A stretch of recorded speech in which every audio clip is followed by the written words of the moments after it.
ประชาชนคนยุโรป 447 ล้านคนที่อยู่ใกล้กับการปฏิบัติการทางทหารของรัสเซียในครั้งนี้ก็คงจะติดตามด้วยความเป็นห่วงอย่างมากนะคะยูเครนก็คือประเทศในยุโรปตะวันออกยังไม่ได้เป็นสมาชิกของสหภาพยุโรปแต่การสู้รบที่เกิดขึ้นใกล้ๆกับสหภาพยุโรปในช่วงเวลานี้ก็คงจะทำให้เกิดความกังวลไม่น้อยและวันนี้ก็ได้มีการประชุมกันเพื่อที่จะยกระดับมาตรการเพื่อที่จะคว่ำบาตรรัสเซียเพิ่มขึ้น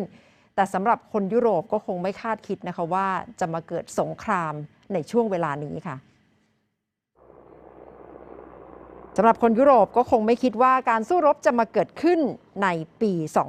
2565 นี้นะคะกองกำลังของรัสเซียรุกเข้าไปใกล้กรุงเคียฟมากขึ้นเรื่อยๆถ้าไปถามประชากรของกรุงเคียฟกว่า 2,800,000 คนก็อาจจะบอกว่ามีความรู้สึกว่าตัวเองเนี่ยเป็นยุโรปมากๆยูเครนก็คือสมาชิกของอดีตสหภาพโซเวียตที่ล่มสลายไปในปี 1991 ปัจจุบันยูเครนไม่ได้เป็นสมาชิก 27 ประเทศของสหภาพยุโรปและไม่ได้เป็นสมาชิกนาโต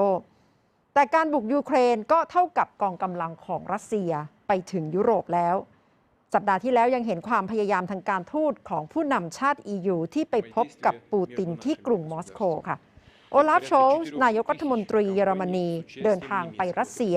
เพื่อพยายามที่จะรื้อฟื้นข้อตกลงมินส์ให้คลี่คลายสถานการณ์แต่ก็ไม่เป็นผล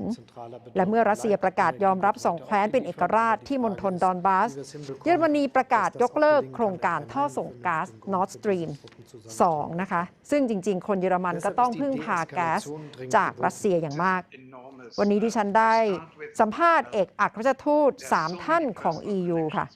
เอกอัครราชทูตเยอรมนีประจำประเทศไทยระบุว่าความเสียหายทางเศรษฐกิจของคนเยอรมันเทียบไม่ได้กับชีวิตของคนยูเครนและรู้สึกชอกช้ำที่เกิดวิกฤตนี้ในช่วงเวลานี้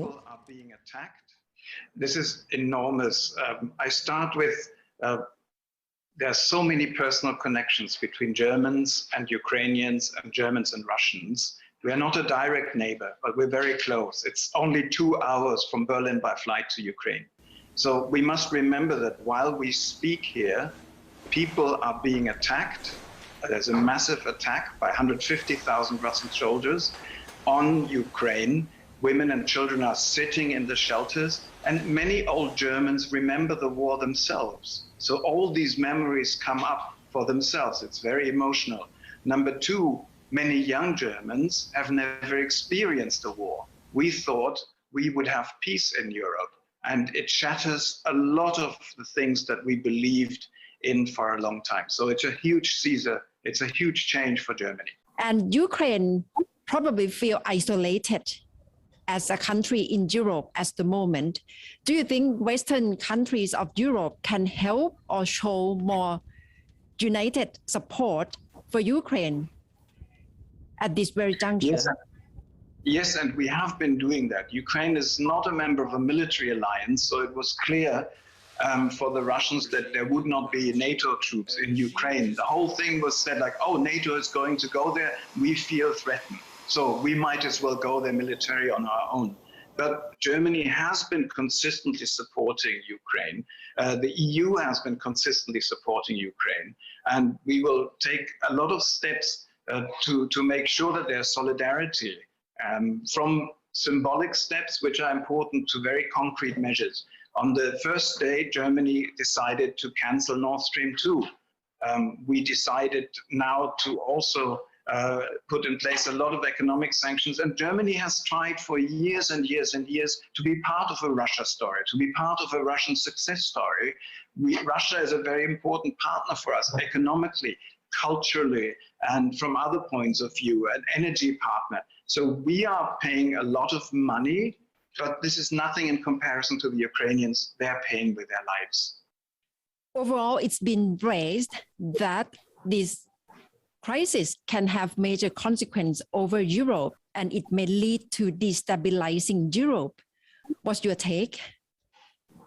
The EU, from the beginning on, was a peace project. After the disaster of the Second World War, we decided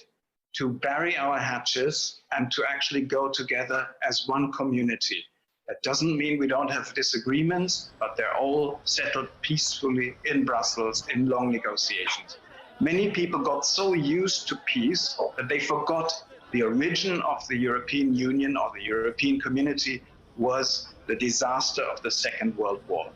What Russia's aggression has done now, it has reminded in a very, very dark and bitter way us what Europe should be about. It's about peace. It's about us standing together. And despite all the arguments that we might have one with the other, I think it will make Europe much, much stronger. It will be a very different Europe. It's a huge challenge for us. It will make the transatlantic society, the transatlantic relationship much stronger because we see who are our friends and allies in need. ขณะที่ก่อนหน้านี้ประธานาธิบดีเอ็มมานูเอลมาครงแห่งฝรั่งเศสก็พยายามเดินหน้าทางการทูตอย่างเต็มที่นะคะทั้งเดินทางไปพบกับประธานาธิบดีปูตินที่กรุงมอสโกยกหูโทรศัพท์คุยกับประธานาธิบดีไบเดนและคุยกับประธานาธิบดีปูตินด้วยเพื่อให้เกิดการประชุมแต่สุดท้ายก็ไม่เป็นผลค่ะเอกอัครราชทูตฝรั่งเศสประจำประเทศไทยระบุว่าผู้นำฝรั่งเศสยังเชื่อมั่นในแนวทางทางการทูตPresident Macron actually called President of Russia yesterday after the attack to tell him that diplomacy is still an option. But at the moment, war is going on. And as I said, we will be very firm and we will stand with Ukraine, clearly. One clear condition from Russia is for Ukraine not to seek membership in NATO. What's your take from France's perspective? What's France's stance on this? Well, clearly, this is not the question at stake now. I mean, it's not on the agenda. As far as France is concerned, clearly, this is a global crisis. The war is in Europe. And let me tell you something. I want to clearly state that the use by Russia of the term peacekeeping is a perversion. So we have to focus on what's happening now. And Russia has been trying to use all arguments including this so-called adhesion of Ukraine to NATO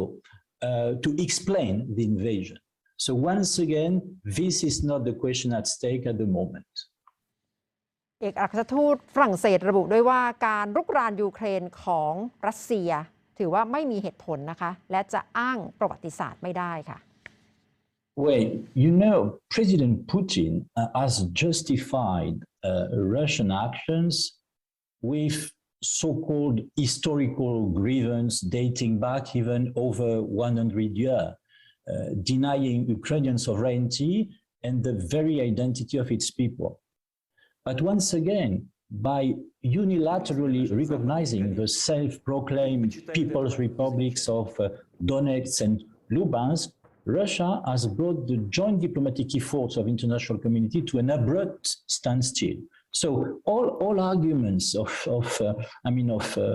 Russia, so-called historical arguments, are wrong arguments. And the decision of Russia to recognize as independent entities and send Russian troops to Ukraine is definitely illegal. So this is the point. No use to argue about history or whatever. May I also remind you that Moscow has signed the so-called Minsk agreement. And what's happening here is also a clear breach of what Russia has signed and decided. ขณะที่วันนี้กลุ่มสมาชิกสหภาพยุโรปประชุมกันเพื่อยกระดับมาตรการคว่ำบาตรโดย EU ยืนยันว่าสถานการณ์นี้จะไม่ทำให้ยุโรปอ่อนแอลงแต่จะยิ่งเดินหน้าร่วมกันอย่างแข็งแกร่งมากขึ้นนะคะย้ำว่าเรื่องนี้คือเรื่องระดับโลกไม่ใช่ปัญหาของยุโรปเท่านั้นค่ะ for us in Europe, all of this is very traumatic given our history. We thought and had hoped that this way of behaving on the international stage had been confined to the past. And it is very, very sad to see that that is not the case. But this is not just about Europe. This is happening in Europe, but it is an attack on all of us as the international community. It goes against the very basic principles of the UN Charter. And so it is an attack on the entire system. And therefore, the European Union looks to all UN members to similarly condemn this and react against this Russian aggression. What would be collective action of EU in order to prevent or to protect security of EU as well as of Ukraine? European Union member states are, many of them are bordering Ukraine and or bordering Russia. So it is of direct impact to the European Union in that sense. Second point is that the European Union is not a military alliance. Third point is that the European Union already this week has taken significant sanctions against Russia after the decree to recognize these two areas, Donetsk and Luhansk, as independent republics by the Russian parliament.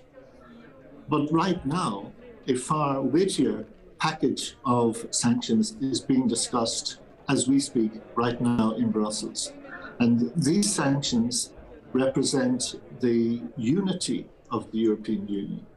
27 European countries are deciding on the details of a package which yesterday their leaders agreed in principle. 27 European sovereign states acting in unity.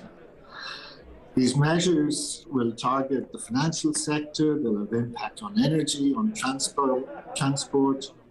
on export controls. They're designed to show to Russia the very, very high economic cost of waging this war. And we hope, of course, that even at this very late stage, that Russia would pull back and unconditionally leave Ukraine. But that is the European Union response. ขณะที่รัสเซียเองก็ย้ำว่า EU นาโตและสหรัฐไม่ได้สนใจความเป็นห่วงด้านความมั่นคงของรัสเซียที่รัสเซียพยายามแสดงออกมาตลอดค่ะ